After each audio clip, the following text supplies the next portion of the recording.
Hey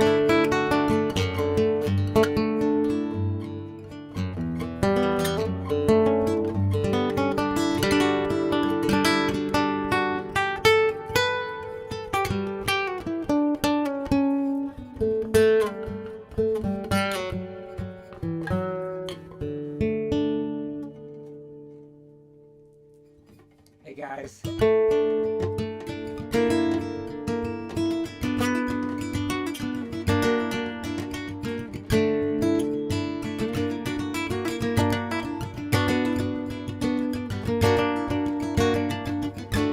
everybody had a great week.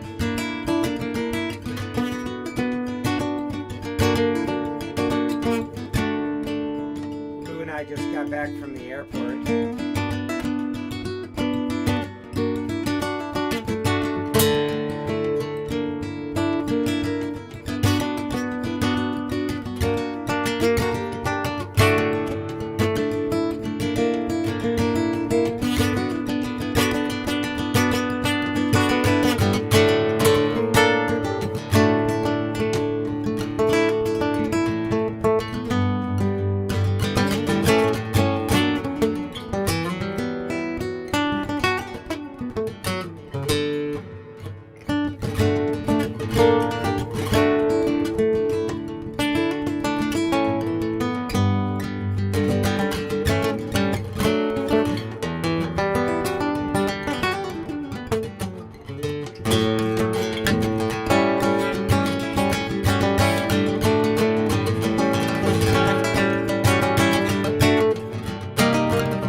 think I'm overdriving the mic. Oh, I'm totally overdriving the mic. Okay, let's see. Oh, I know why. Still overdriving it. Let's see.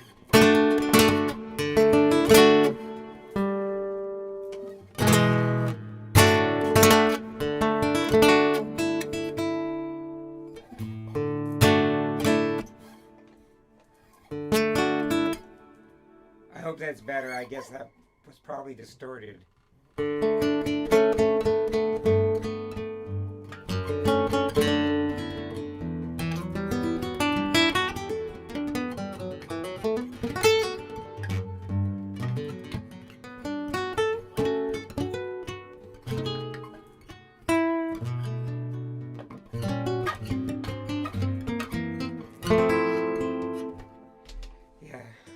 I hope that wasn't too distorted.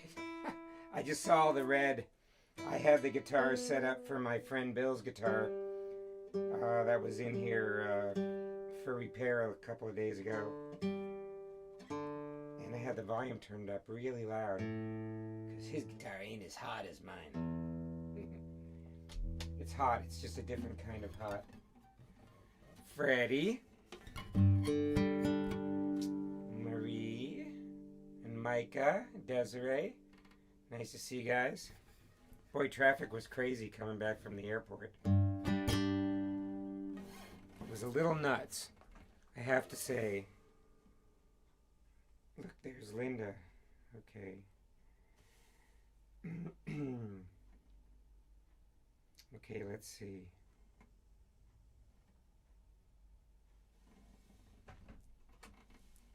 Well, I'm kind of wired because I have to admit I stopped at Starbucks and got a coffee on the way up. It's just starting to kick in. So,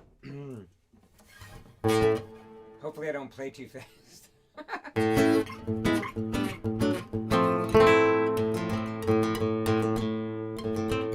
feel like I'm missing bottom for some reason, but...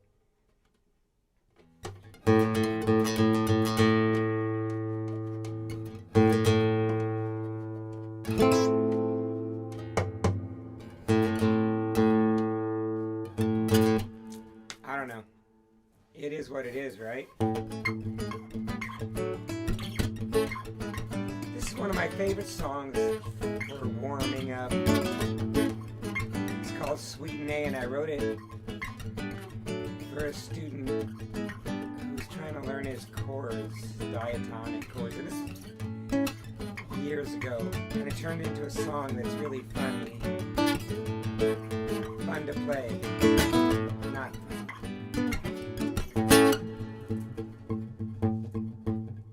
It's got this nice little pedal. Here it is.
Hello, Rachel Rose.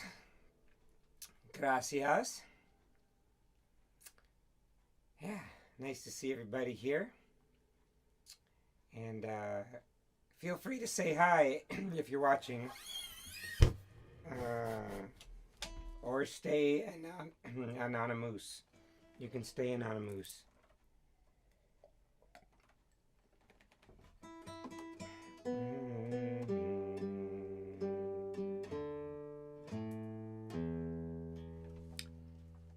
I'm just checking on Susie here, see if she boarded the plane and if they took off. I assume she might be texting me. She might try to get on. There's Renee. Hi, Renee. Oh, Susie says she boarded.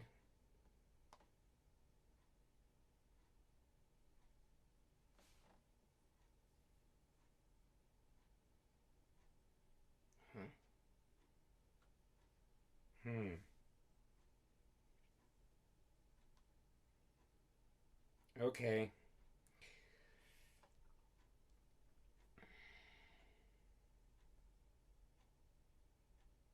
All right, well, that's okay, I guess. All right. I don't know if they actually took off yet, but they're boarded. Okay. She's going up to see her mama in Toronto. I wonder if Claire's on the phone, on the show. I don't see Claire. But she might be desperately cleaning the house before Susie gets there. Maybe. Who knows? That's what we do before anybody comes. We, try to make it look like nobody lives here. Just kidding. Okay. Well, that's very strange. Okay. Sorry, I'm,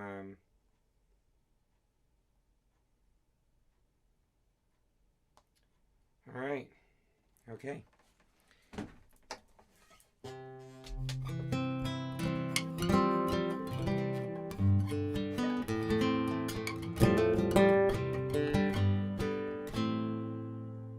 There was a song I wrote when I first came to the Keys. I was on my motorcycle with my dog. And somebody said you should go down and check out said you should check out Key West. And so I was on my way to Key West with my dog, this 75-pound black lab named Blackie, on my motorcycle. And sometimes he would sit on the gas tank on a piece of carpet. Sometimes he would sit behind me just like another person. And he wore these little yellow goggles. And but anyway, this one night it started really raining hard. And the 7 Mile Bridge, the old 7 Mile Bridge, was really skinny. And for those of you who don't live here, it's a 7-mile long bridge over the water. And there's not a lot of room for two cars to pass each other in opposite directions. So I was going south-ish, southwest, I guess, on the motorcycle, and this big semi was coming north. And the mirror, one of the mirrors from that semi, he came across the line, and I was on a little Honda 554K with a dog and a guitar strapped in the back. And his mirror hit my mirror. Knocked my mirror off. And almost, it was just, if it had been an inch more towards me, over the line, he probably would have knocked us over the bridge. It was a pretty far drop to pretty shallow water, I think. But like Butch Cassidy said, don't worry, the fall will kill you. So anyway, we got to the other side of the bridge, and we drove as far as Big Pine Key. And there was a little bar, might have been called Big Pine Tavern, I'm not sure. And we stopped in there because it was just pouring rain. And on a motorcycle, you know, it's really, the rain just kind of, you know, hits you in the face. It feels like needles. But anyway, they wouldn't allow the dog in, so he had to sit on the porch. And I went inside, had a cup of coffee, and I went outside, checked on him, and these two guys were talking at the outside part of the bar, which was on a porch where the rain was coming down. They were talking about how there was this guy on a motorcycle that got killed on the bridge that night. And I went out and I looked at the dog and I said, are we in the Twilight Zone? I came home. I came to where I was staying on my friend Kenny and Wendy's boat. I never did make it to Key West that day, I don't think. But I did make it back home early the next morning. And I wrote this song called First Comes a Pleasure.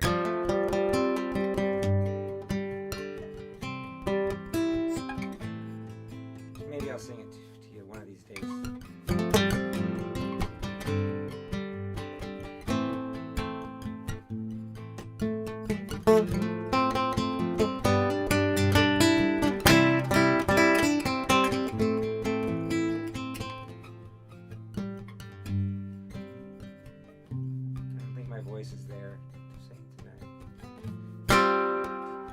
First comes a pleasure, then comes a pain.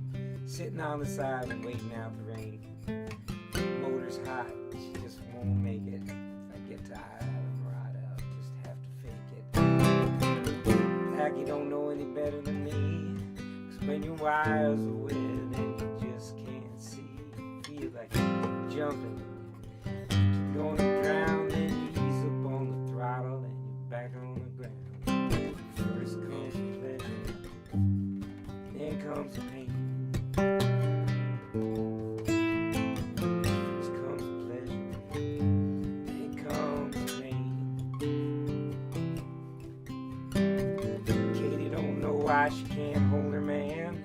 She wants to go with him, but she knows she never can. Saying that she loves him, but it's time to go. Wipes away the tears. Girl, you gotta know. First comes the pleasure, then comes the pain. Lighting down, down, down, down. First comes the pleasure, then comes the pain.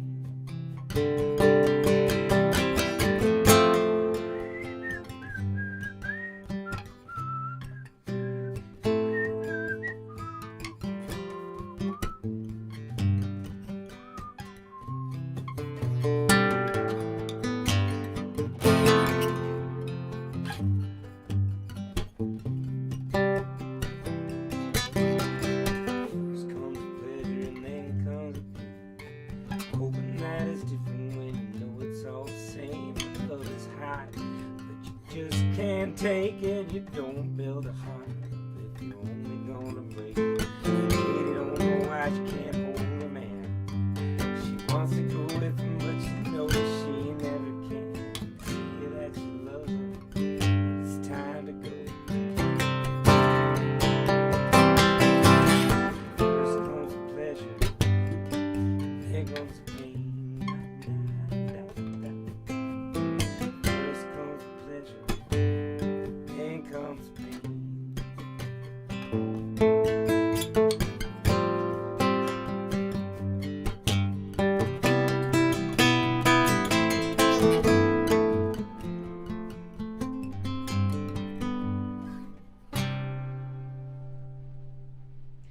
I'll be able to sing that for you when, thank you. Yeah, I thought I was in a Twilight Zone episode and, you know, where dogs don't get into the same part of the afterlife that people do. And it was crazy. I was very scared that when I got home it was going to be a different world.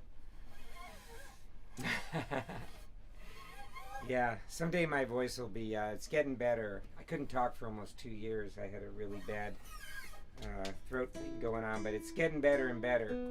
If I can just stop practicing with my mouth hanging open, it could be better. But that's the first song I wrote in the Florida Keys in 1980. And I wrote a bunch more. I wrote that song, Saltwater. How did that go?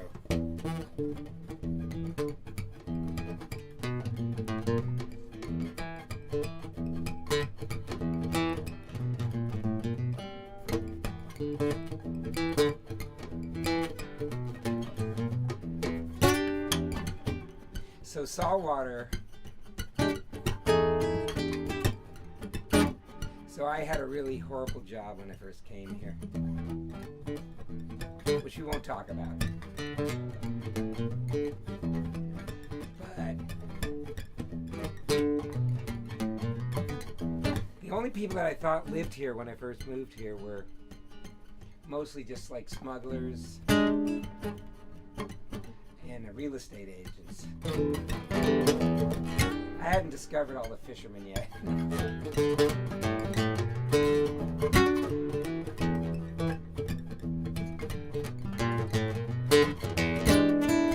My friend Donnie, his mother owned all the radio stations.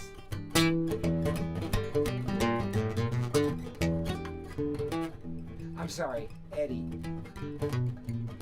Rivers.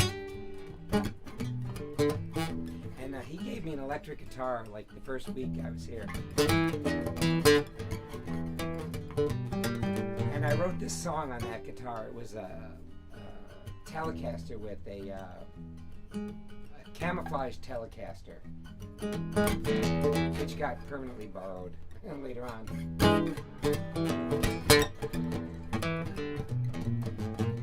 Anyway, I wrote this song about what my impression was of Keys people. It wasn't really a good impression, because all I knew was the boat that I was staying on and the cribbing club. You know, where Key Largo was filmed and Joe was stabbed, Paul was shot.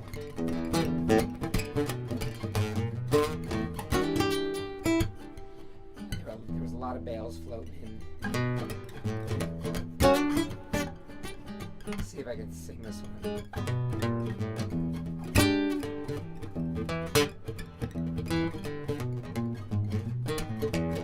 Saltwater, you're making me an offer. Saltwater, got no time for tricks. Saltwater, rusting through my fingers. It's just fine where it sits, and I don't want to take that from the ditch with you.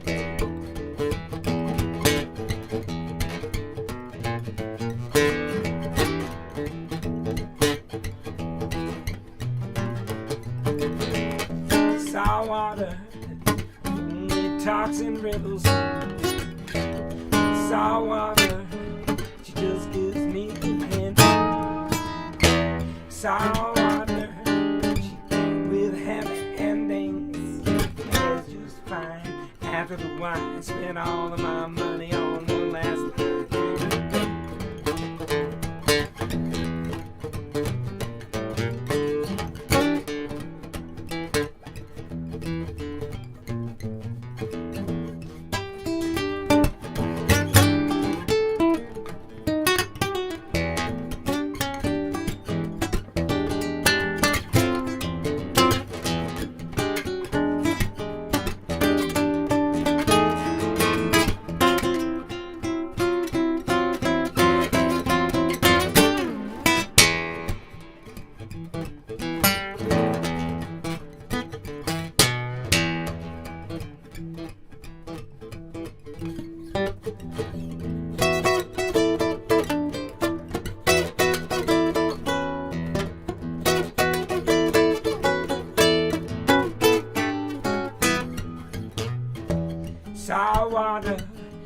only talks in riddles.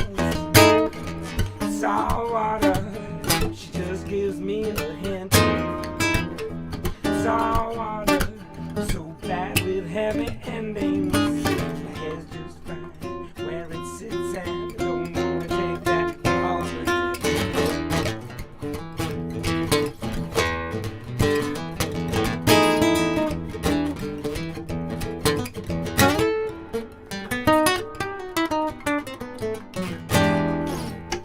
So I forgot all the words, but that's another one. I'll have to put it in another key because I was 22 when I wrote that song and my voice was higher.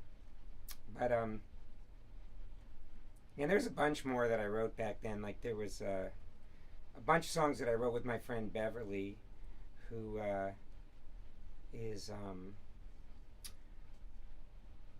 living somewhere else, but she had a really bad motorcycle accident actually down here, which was really, you know, it almost killed her and her husband Bob, who just passed away recently, and but she was my music partner. We actually, I'm not going to tell you the story because it's horrible, but she survived, he survived, they did not survive as a couple, but yeah, it was nuts.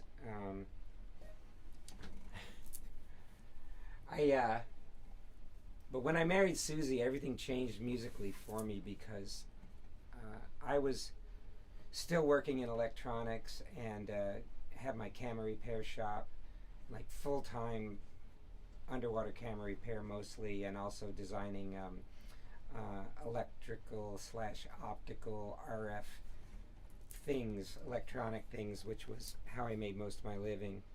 Yeah, hey, saltwater, yeah, that's right. You could find a really good version of Saltwater on my album, what's it called?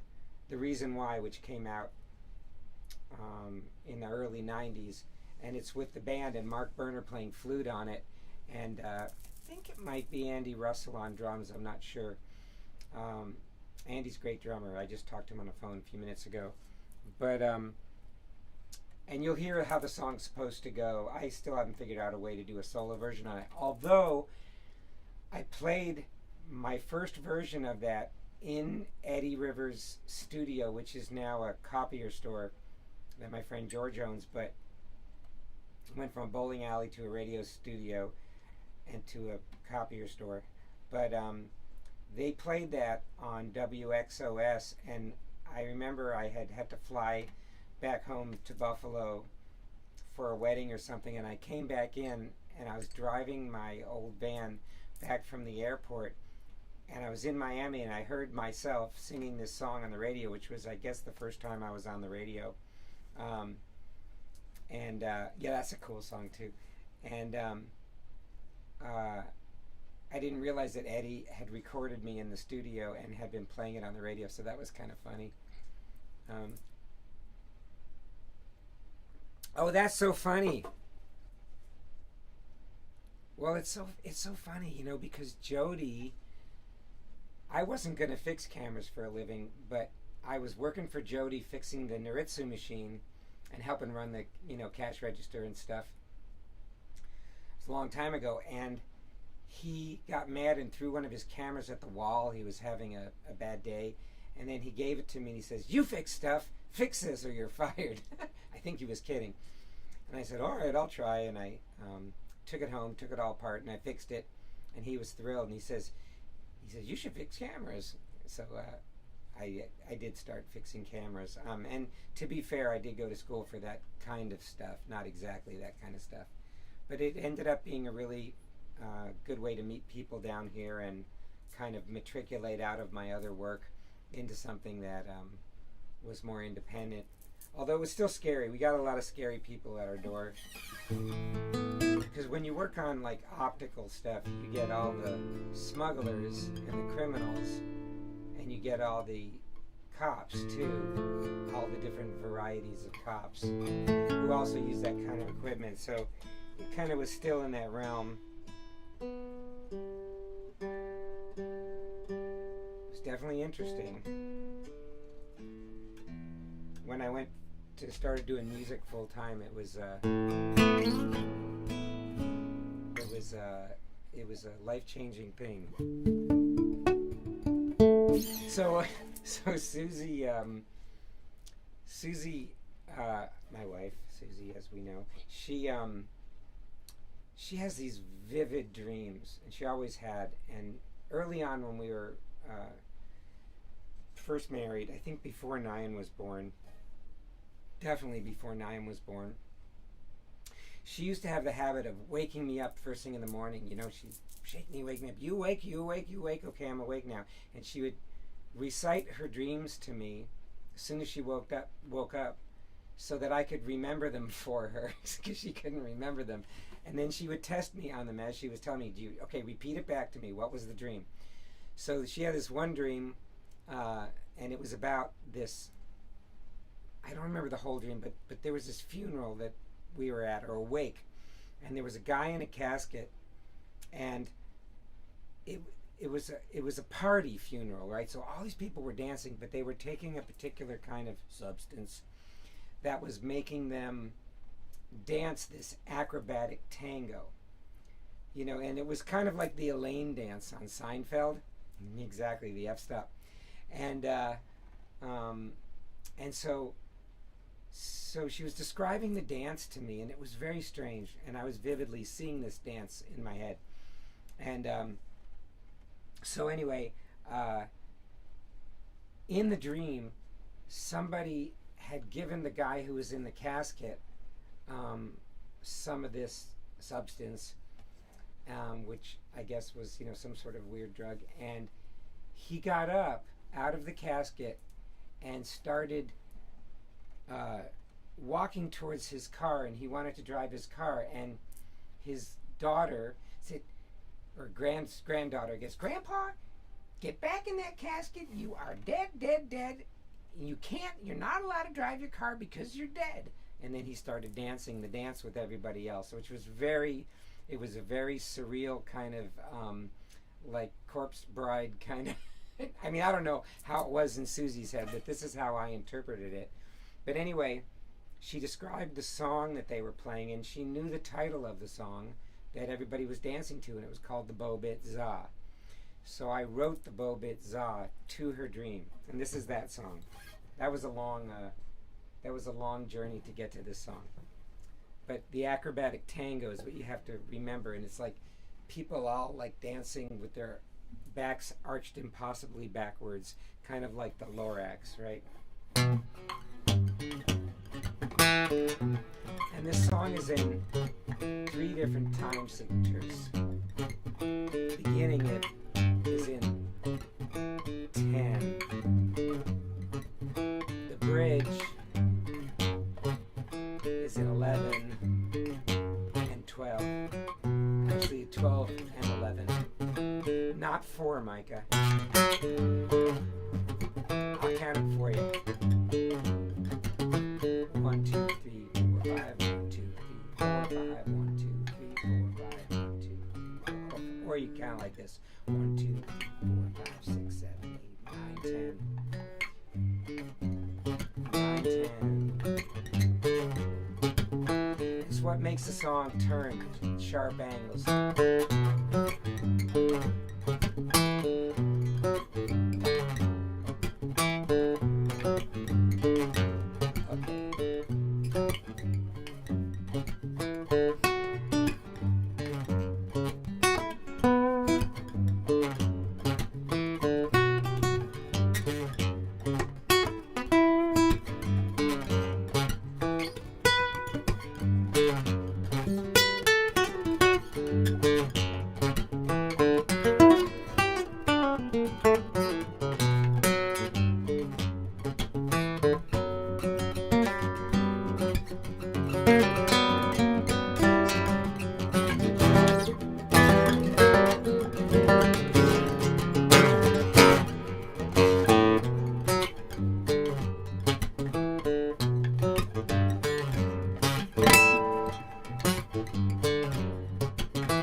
I forgot to tell you, Karen, love you back. Um, I forgot to. I keep forgetting to talk to those library people. I gotta remember. You just reminded me. What was I gonna say? The middle of that. What I did is I always do this now for some reason. I don't know why, but I mixed the song "The Ride" in the middle of it.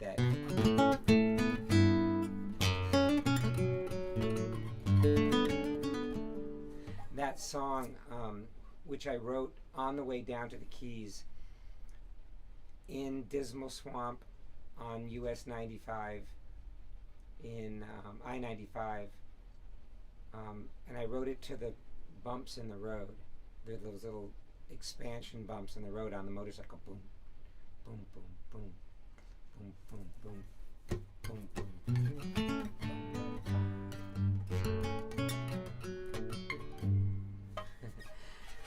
Anyway, so Bobitza gets put with that very often. So, want to hear another funny story?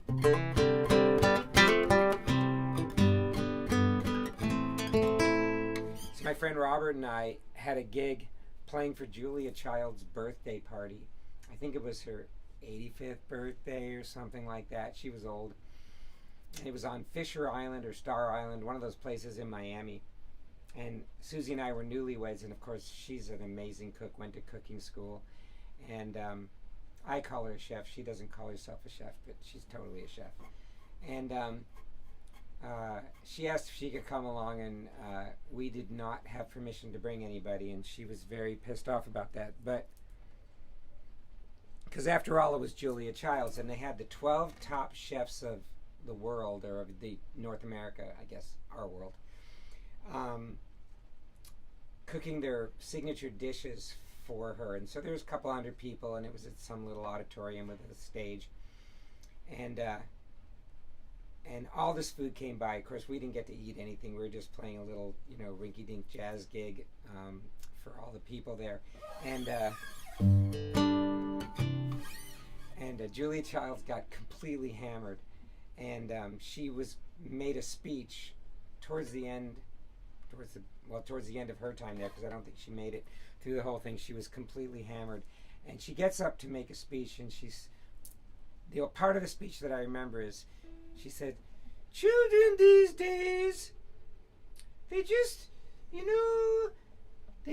drugs, and they're just, irresponsible, and it's a demise of the youth of America. If they'd only learn how to drink at a young age, all would be well. More wine." And then she proceeds to raise her glass, and the people behind her had to catch her, which was really funny. But anyway, that was my Julia Child story, and I believe that's the night that I came home and wrote The Poison Pillow, which was not about Julia Childs, but it was about a composite girl that used to work at one of the bars that the Saltwater Blues Band played at, Whale Harbor. We had a steady gig there on Friday nights, but that was it.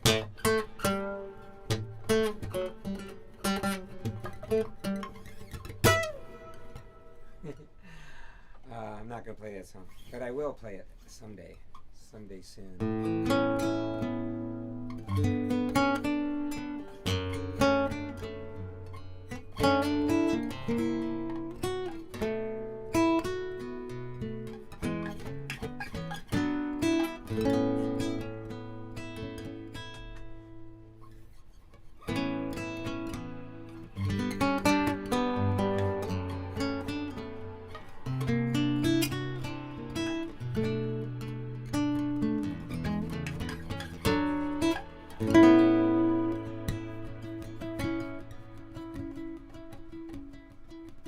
This song is called Paris Cafe, actually written in Provence, in a little town called Jukas. At the bakery watching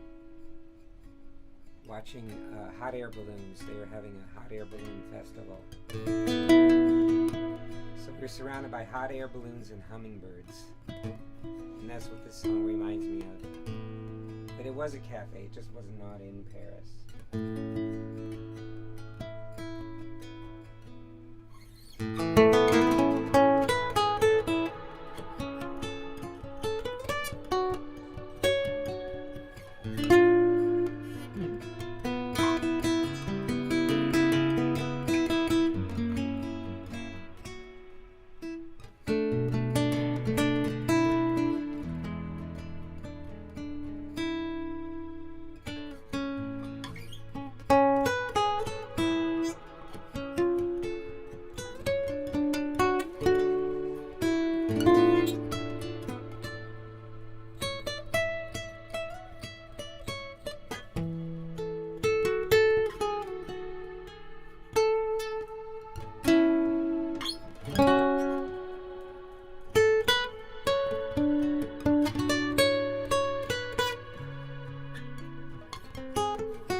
There's the short version. Well, I assume Susie's in the air, flying. I didn't hear. I thought she could try to maybe get on while while she's on the plane, but I don't see anything. Although, you never know. Let's see. Nope. Nada. I guess I'll hear when she gets back. Any requests before we wrap it up here? Got about 8 minutes. I know it's been mostly me talking. What do we think? Anything? I don't see. Oh, okay.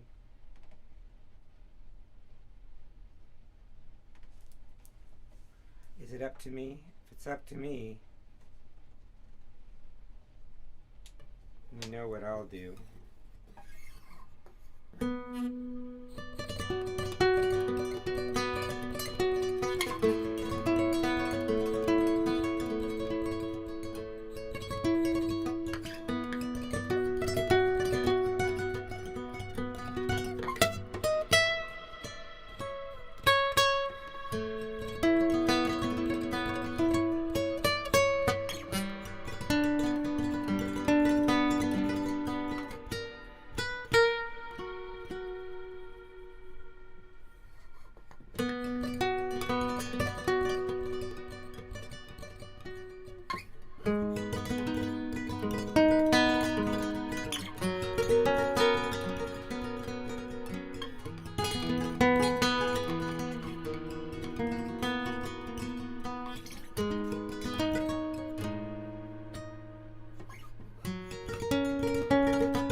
coming tonight, guys.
Thanks, Rachel. Thanks, guys. Yeah, I'm gonna work on my voice a little more. I used to sing all the time, but it's just so rough now. I gotta figure it out. Um, by the way, if you're in town, I'm gonna be playing at Pierre's Thursday, Friday, Saturday night. So come on by 6 to 9, and trying something new in the air conditioning. So we'll see what happens. Have a great night. I love you all, and please do me a favor and share this with your friends. Let them know it's happening, and also share my YouTube channel. We're up to almost 63,000 subscribers. Don't ask me how. I have no idea, but and I have some new meditation CDs on there with binaural tones. So if you're having any kind of stress or anything, you should check them out. There's 3 of them on there. One of them is called Charanga.